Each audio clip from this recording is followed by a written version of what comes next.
Welcome to Amsterdam, to the Morningstar Sustainable Investing Summit 2023, where the asset management industry gathered to discuss ESG investing. Joining me now is one of our speakers, Florent Griffon. He is a Senior Responsible Investment Specialist at the Degroof Petercam Asset Management. So, Florent, where are you looking at when you have to decide to invest or not in a company through a sustainability lens? So it's important to look first at environmental, social and governance aspects to cover the whole scope, I would say, of risk and opportunities.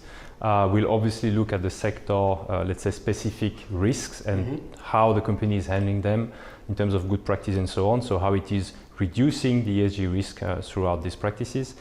Increasingly, we are looking at what we call impact, so to what extent the company's products and services are contributing positively or negatively, but then we will not invest in, let's say, environmental and social risk and opportunities. So it's important because it's also a way to detect nice investment opportunities, so to have this convergence of the financial and environmental and social aspects, and at the same time to reduce also the subjectivity that you can have when you look at policies and good practices.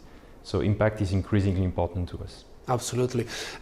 We know that climate is king when it comes to ESG investing, but it's not all of it.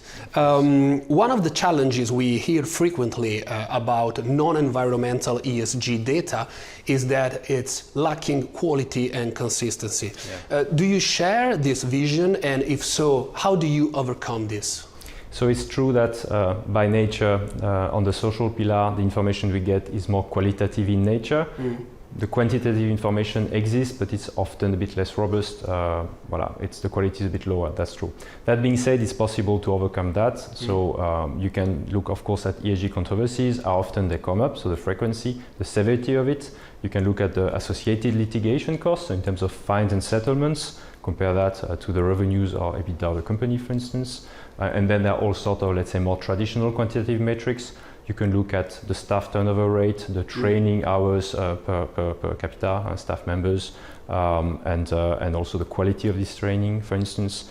You can look at Glassdoor data, for instance, when it comes to human capital, and be a bit more creative there, looking at alternatives. There is a whole sort of data about occupational health and safety, for instance. So it's possible to find some complementary metrics, and this way to have a holistic view on the social pillar as well. So harder, but possible. All right. And finally, the theme of the conference is to close the gap.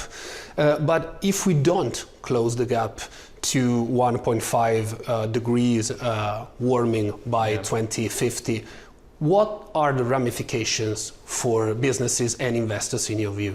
So what we see is that the world of ESG is evolving very quickly. So what is nowadays, let's say, nice to have policy and nice to have efforts when it comes to climate or other ESG risk and opportunities may become requirement from regulation a few years later.